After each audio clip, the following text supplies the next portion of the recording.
자, 우리는 좀 생소한 잘 안 들었던 말씀이죠.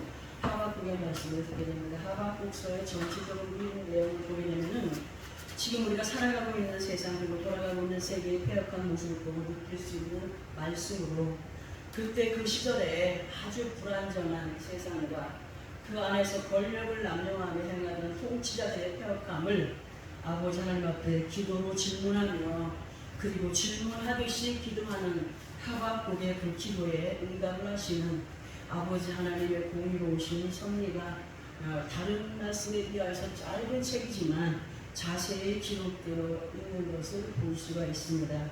하박국 선지자는 기원전 7세기 후반 그러니까 분열된 남유다 말기 약 612년에서 605년경에 신흥제도 그러니까 새롭게 일어나서 갑자기 세력을 넓혀가며 강력한 패권을 형성하여 가던 바벨론이 강하게 극부상을 하면서 아주 유다의 도덕적인 부패가 극에 달하였던 혼란기의 예루살렘에서 활동을 했던 선지자 그분이 바로 하박국이었습니다. 그 시대의 그 모습들이 지금 이 시대의 이 모습과 너무나 흡사한 거예요. 하박국의 이름의 뜻은 껴안는 자 또는 메어달리는 자로 우리 한 사람 한 사람도 이름이 있고 그 이름의 뜻과 의미가 있듯이 하박국 선지자의 이름의 뜻과 그 의미를 보게 되면 아버지 하나님을 향한 백성들이 하나님을 향하여 의문을 품고 또는 아파하면서 세상이 왜 이렇습니까? 왜 그냥 보고 계십니까? 너무나 안타깝습니다. 속상합니다 하면서 원망 아닌 원망과 불평 아닌 불평으로 괴로워하는 사람들을 하박국은 사랑으로 품고 아버지 하나님과 백성들의 중심에서 중보하면서 위로자가 되어주는 사람으로 그 백성을 껴안았다 해서 껴안는 자로 그 의미를 두었고요. 또 하나 하박국의 이름의 뜻 중에 내어 달리는 자의 의미는 세상에 악이 득세하고 정의가 사라진 현실 속에서 아버지 하나님 앞에 하박국 기도하기를 아버지 왜 저 악인들을 속 시원하게 단칼에 그렇게 벌하지 않으시는 겁니까? 지금 우리들 심정이 그렇지 않습니까? 단칼에 좀 저 악한 자들을 좀 벌해 주십시오 하는 식의 기도로 어떻게 보면 따져 물었다라고 할 정도로 그 옛날 야곱이 약복강 나루에서 하나님의 사자를 붙잡고 내게 축복하지 아니하면 가게 하지 아니하겠나이다 했던 그 창세기 30장 26절의 말씀처럼 하박국 선지자 또한 하나님께서 말씀하지 않으시면 못 놓습니다. 절대로 놓지 못하겠습니다 하는 그렇게 끈기 있게 메어달렸던 사람에서 메어달리는 자의 이름의 의미가 유래가 되었다고 합니다.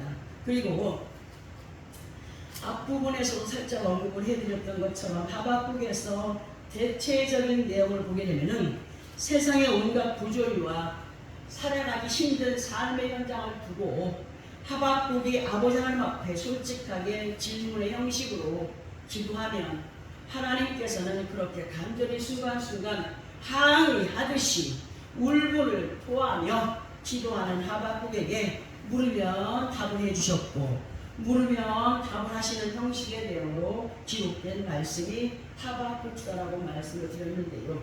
그러면 정말 하박국께서 아버지 하나님 앞에 항의하듯이 매달리며 백성들을 사랑으로 품으며 기도하였는지를 우리가 확인을 해보아야 되지 않겠습니까? 우리 하박국 1장 2절부터 4절까지를 함께 합독을 해보겠습니다. 하박국 1장 1절, 2절부터 4절까지 시작. 여호와여 내가 부르짖어도 주께서 듣지 아니하시니 어느 때까지입니까? 내가 그로 말미암아 외쳐도 주께서 구원하지 아니하시나이다. 어찌하여 내가 죄악을 보게 하시며 폐역을 누르고 보게 하시나이까? 겁탈과 강포가 내 앞에 있고 변론과 분쟁이 일어났나이다. 이러므로 율법이 해이하고 정의가 전혀 시인되지 못하오니 이는 악인의 의를 에워쌌으므로 정의가 굳게 하여지니이다. 지금 우리가 합독한 이 말씀의 내용을 보게 되면 내가 부르짖어도 듣지 아니하시고 내가 강포로 곧 몹시 우악스럽고 사납게 성질을 다하여서 왜 이렇게 하십니까? 라고 외쳐도 말씀이 없으십니까? 어찌하여 내 눈으로 죄악을 보게 하시며 저들의 패역함을 눈으로 보게 하십니까? 하나님은 살아계셔 역사하시는 분이 아니십니까? 겁탈과 강포로 인하여서 내가 하나님의 사람 선지자라면 어떻게 좀 해봐라. 많은 사람들이 그야말로 연빨이 떨어졌냐 손가락질하며 분쟁하며 다가서는데 제가 그들에게 뭐라고 할 수 있겠습니까? 저들이 저렇게 달려드는데 야, 하나님이 정말 살아있다면 네 기도를 안 들으시냐? 또 네가 정말 하나님의 사람이라면 왜 하나님의 네 기도를 안 들으시겠느냐? 악인들의 패역함으로 살아계셔서 역사하시는 하나님을 왜곡하며 악을 토하며 손가락질하며 왜곡하며 달려들이 정의가 굳게 행하여 진리이다. 곧 하나님의 올바른 말씀과 하나님의 말씀의 법이 힘을 잃고 있습니다. 어떻게 저들 앞에 하나님 말씀을 정직하게 전할 수가 있겠습니까? 곧 저들이 하나님께서 이렇게 하실 것이다 하여도 믿으려 하고 있지 않습니다. 하는 의미가 되긴 합니다. 이러한 기도를 들으신 하나님께서 1장 5절부터 11절까지에서 보면 하박국에게 자세히 설명하시며 응답하신 말씀이 기록이 되어 있고, 그리고 아버지 하나님의 음성을 듣게 된 하박국께서 또다시 아버지 하나님 앞에 호소함으로 기도하는 내용이 1장 12절부터 17절까지에 기록되어 있습니다. 이렇게 1장의 말씀이 끝나고 이 시간 본문으로 허락하신 2장 1절부터 4절까지의 말씀이 본문이라고 했습니다. 이 시간 본문의 말씀은 아버지 하나님께서 하박국의 기도를 들으시고 응답하신 말씀의 내용이지만 항상 그러했듯이 그날 그 시간에 듣게 하시는 말씀은 다른 사람이 아닌 누구에게? 우리 각자들에게 주시는 말씀으로 듣고 이해를 하여야 합니다. 우리 조금 전에 합독했던 본문을 다시 한 번 더 합독을 해보고 그 말씀에 대한 설명을 들어보겠습니다. 시작! 내가 내 하수하는 곳에 서며 성루에 서리라. 그가 내게 무엇이라 말씀하시는지 기다리고 바라보며 나의 질문에 대하여 어떻게 대답하시는지 보리라 하였더니 여호와께서 내게 대답하여 이르시되 너는 이 묵시를 기록하여 팔에 명백히 쓰이되 달려가면서도 읽을 수 있게 하라. 이 묵시는 정한 때가 있나니 그 종말이 속히 이르겠고 결코 거짓되지 아니하리라. 비록 더딜지라도 기다리라. 지체되지 않고 반드시 응하리라. 보라, 그의 마음은 교만하며 그 속에서 정직하지 못하나 의인은 그의 믿음으로 말미암아 살리라. 아멘. 1절의 말씀은 하박국 선지자께서 아버지 하나님 앞에 기도한 내용이며 2절부터 4절까지는 하나님께서 하박국에게 응답하신 말씀이십니다. 그러면 1절에서의 기도의 내용이 우리 각자 개인들의 기도로 어떤 의미를 담고 있느냐를 보아야 합니다. 예수 그리스도 안에 있는 한 사람 한 사람은 아버지 하나님 앞에 기도하되 내가 내 파수하는 곳에 어떻게 한다? 서며 했습니다. 그리고 성루에 서며 했습니다. 그리고 아버지 하나님께서 뭐라 말씀하시는지 기다리고 바라보는 시간이 있어야 된다는 내용의 글입니다. 믿음의 사람들 중에서도 보면 왜 그리 성급한지 하나님께서 역사하시고 응답하시는 시간을 드리지 못하는 사람들이 너무나 많습니다. 기도하면 금방 응답이 안 떨어지면 기도해도 소용이 없다. 내가 기도했는데 하나님 역사도 안 해주시고 우리가 기도하는데 응답도 안 해주시고 하는 사람 있지 않습니까? 그죠? 예수 그리스도 안에 있고 아버지 하나님의 자녀로 살아가는 우리는 아버지 하나님을 향하여서 어떤 믿음의 모습들로 세워져 가야 되느냐 할 때에 파수하는 곳에 서가야 됩니다. 그럴 때 하나님의 역사 나타납니다. 믿음 안에서 파수하는 곳에 선다라고 하는 것은 어떤 의미가 되느냐 할 때에 예를 들어서 보게 되면은 깊은 산속에서 라디오를 켰는데 신호가 잡히는 경우가 있고 잡히지 않는 경우가 있습니다. 쉽게 설명을 드리는 거예요. 우리들에게 있어서 파수라는 것을 물리학적 의미로 보게 되면 주파수가 됩니다. 주파수가 되는데 예수 그리스도 안에 있는 믿음의 사람들에게 있어서 하나님과의 대화를 원한다면 하나님과의 영적인 주파수가 맞아야 됩니다.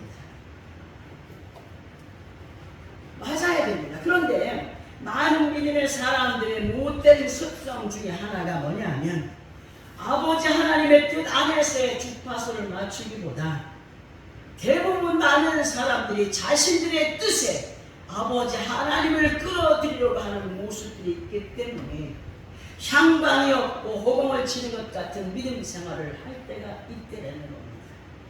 그러므로 우리는 다름질 하기를 향방 없는 것 같이 아니하고 싸우기를 호공을 치는 것 같이 아니하는 그런 고린도전서 9장 26절의 말씀처럼 믿음의 방향을 확실히 하고 악한 영들과의 싸움에서 예수 그리스도의 이름으로 승리해가는 우리가 되어가야 된다는 사실입니다.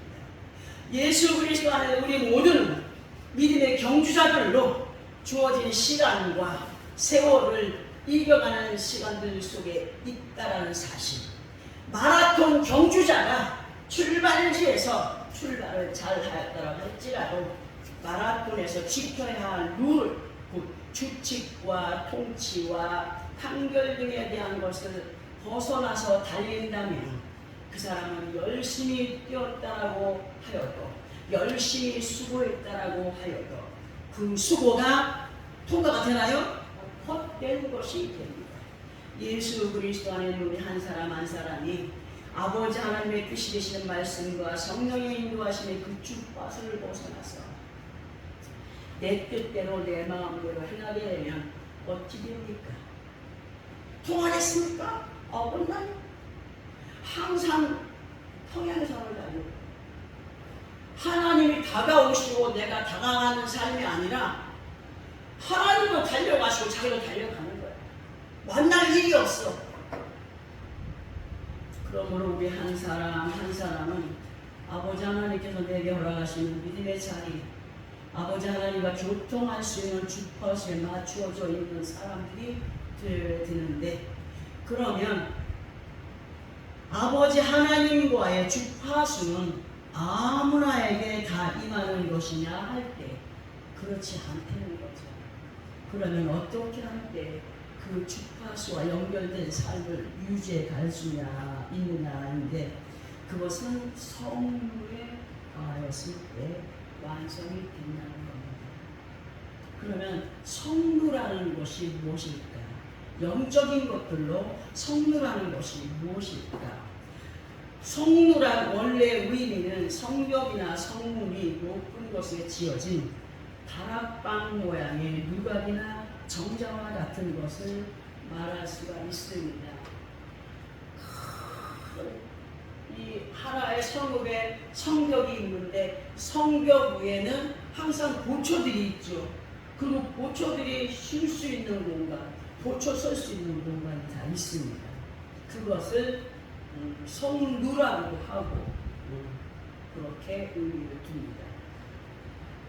시편 19편 14절에서 보게 되면 나의 반석이요 나의 구속자이신 여호와여, 내 입의 말과 마음의 묵상이 주 앞에 연락되기를 원하나이다 하신 이런 말씀이 기록이 되어 있습니다.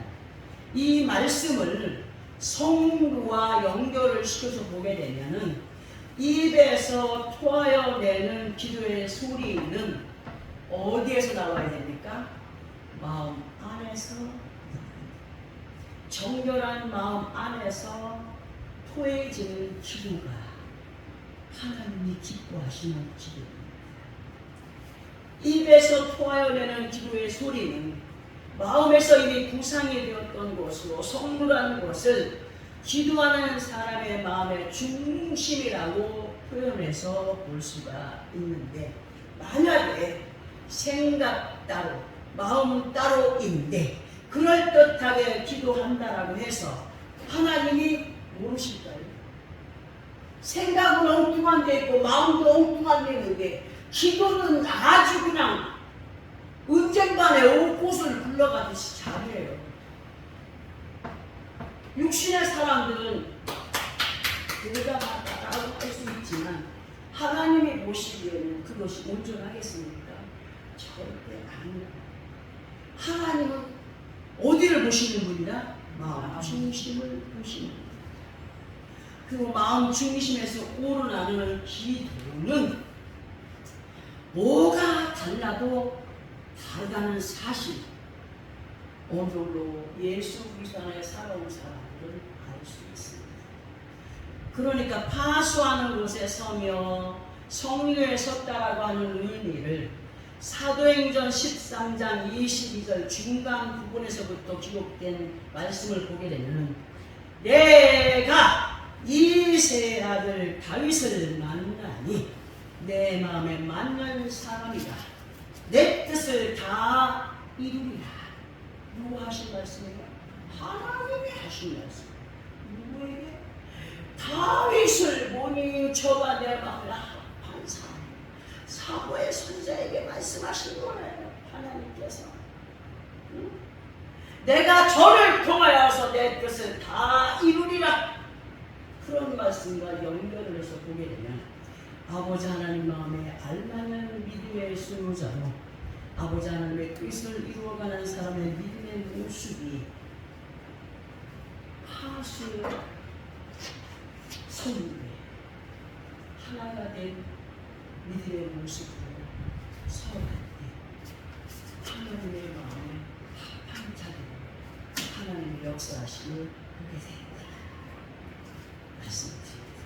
그리고 본문 2절을 통하여서 여호와께서 내게 대답하여 이르시되 너는 이 묵시를 기록하여 판에 명백히 새기되 달려가면서도 읽을 수 있게 하라고 하셨습니다. 우리 모두는 아버지 하나님께 주파수를 맞추기 위한 노력과 함께 믿음의 마음판이 정직한 영으로 성료가 되어서 아버지 하나님의 마음에 맞는 사람들이 되기를 노력하고 있지만, 더욱더 노력해감으로 바쁘게 살아가는 인생길에서 그 말씀을 써서 앞에다 달고 달려가면서 읽는 이것이 아니라 마음판에 새겨두고 되새김질하는 삶을 살아가야 된다는 거예요.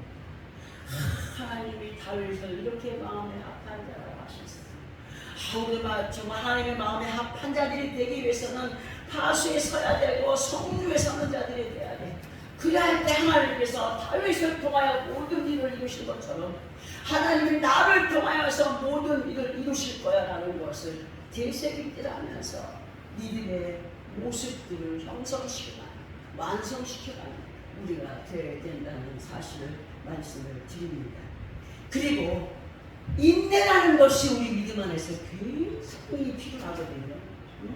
3절을 통하여서 이 묵시는 정한 때가 있나니 그 종말이 속히 이르겠고 결코 거짓되지 아니하리라. 비록 더딜지라도 어떻게 하라? 기다리라. 집체되지 않고 반드시 어떻게 하리라? 응하리라고 하셨습니다. 이 말씀에서 묵시란 뭐냐? 잠잠할 묵, 보일 시로. 우리가 아버지 하나님 앞에 기도할 때 응답이 있을 때도 있고 없을 때도 있습니다. 그러나 하나님은 분명하게 약속해 주십니다. 내가 반드시 보여준다. 그러니 너희는 어떻게 해라? 기다려라.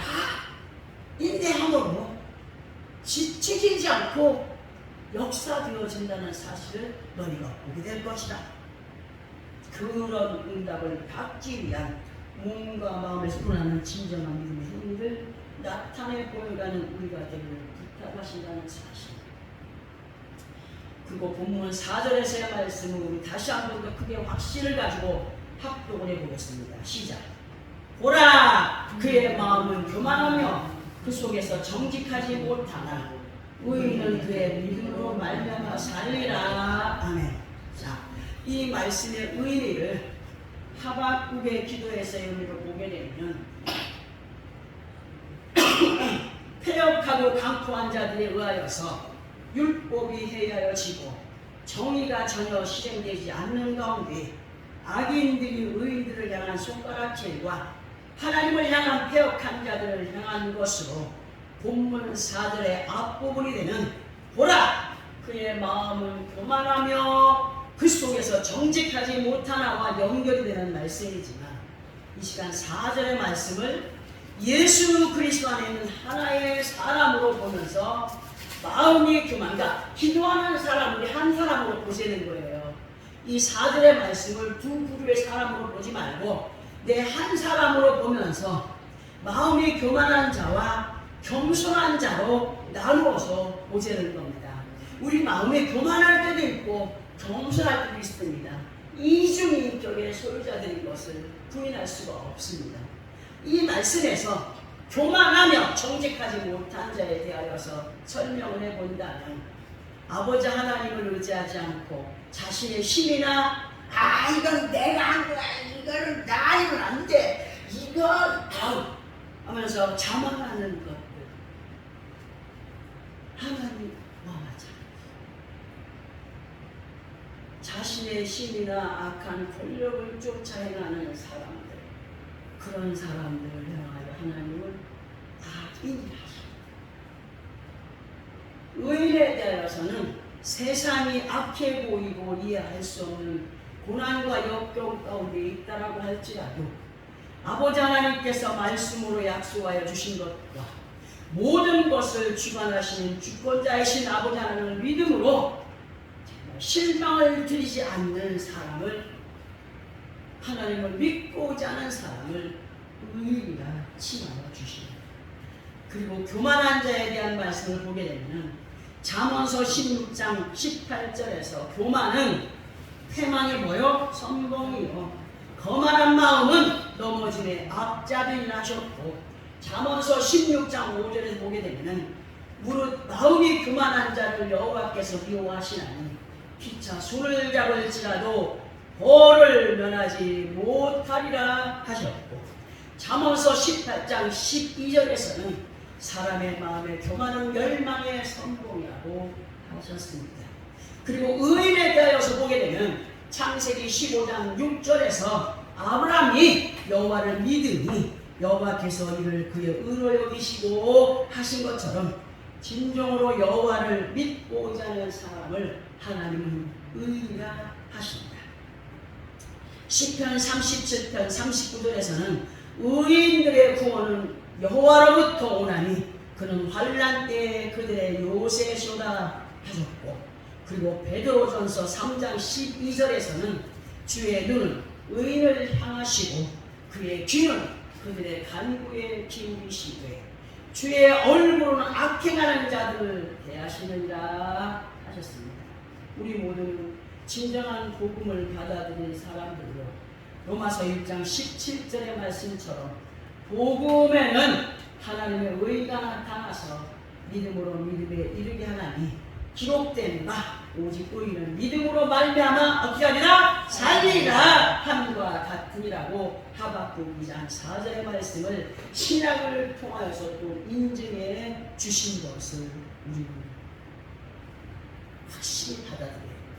우리 모두는 아버지 하나님과 마음에 합하여진 믿음의 사람들로 파수하는 곳에 서야 되며 성루에 선 사람들로 아버지 하나님의 응답을 받아내며, 파수에 선 사람이 뭐며 성루에 선 사람이 뭐라 했습니까? 온 몸과 마음이 생각과 모든 것들이 누구를 향하여? 하나님을 향하여 주파수가 맞춰져 있는 사람이 될 때 받아들일 복들이 엄청나다는 사실.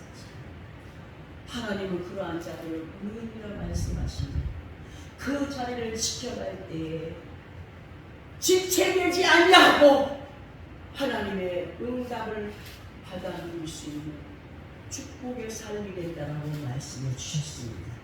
우리는 끝까지 하나님께서 기뻐하시는 의인으로서의 믿음의 행위가 범사에 변함없이 좋을 때는 그저 믿음이 안 좋을 때는 그저 믿음이 있었을 때보다 더한 갑절의 악함을 보는 때가 얼마나 많습니다.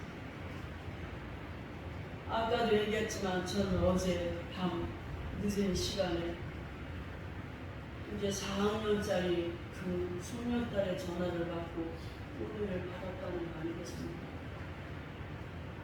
그 어린 것이 묻습니다. 할머니, 왜 사람이 죽으면 돌아가셨어요 합니까?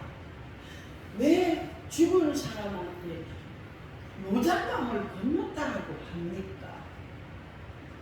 그리고 웬만한 사람들이 묻을 일 아닌 거 아닙니까? 그래서 성령이 이끄시는 대로 대답하겠습니다. 안경아, 우리의 생명이 어디서부터 왔지? 어디서부터 왔습니까? 하나님으로부터 왔습니다.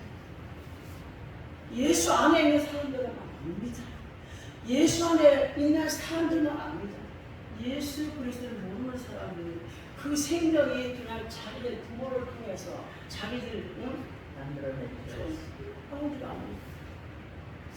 모르지 않습니까? 우리의 생명이 어디서 왔는지 어린 것이 대답하는 하나님께로부터 왔죠.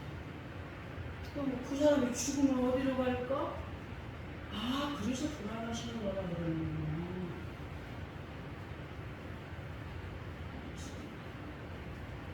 그 영혼에 대한 것과 육신에 대한 것도 살짝 설명을 주었습니다. 요단강을 건너가는 건 뭐야 그러면? 올 때도 요단강을 건너왔으니까 갈 때도 요단강을 건너서 가는 건 아니겠느냐? 이러한 설명을 해주고 문득 생각나는 것이 있어서 몇 자 기록해봤습니다.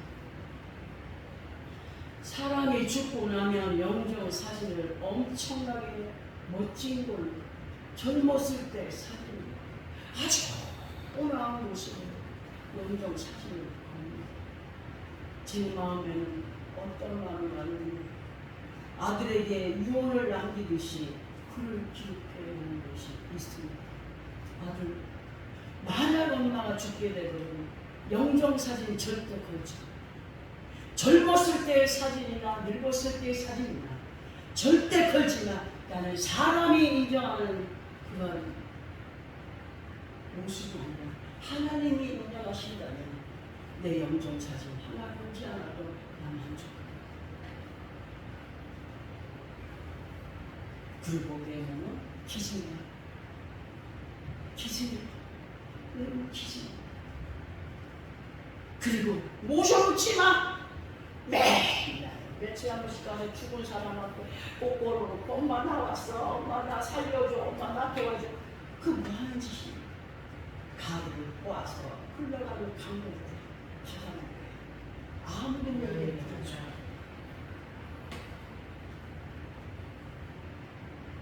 잃어버릴까봐 기록해놨습니다. 여러분, 누가 인정하기를 원합니까? 하나님이 인정하시는 분들의 삶을 젊었을 때는 이쁘게 꾸미고 싶고 남들보다 더 잘나고 싶고 더 멋지고 싶어 하는 욕망을 따라서 살아갑니다. 잘 먹고 잘 살고 싶고 아버지 앞에는 그걸 소용이 있을까요?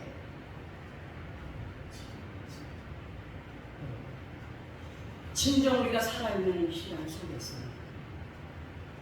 파수 성령이 있어서 하나님께서 원하시는 그 안에 기도하면서 믿음을 따라 전진해가면서 하나님께서 원하시는 귀하신 뜻을 아니다 기도하는 우리의 믿음의 삶을 부릅니다.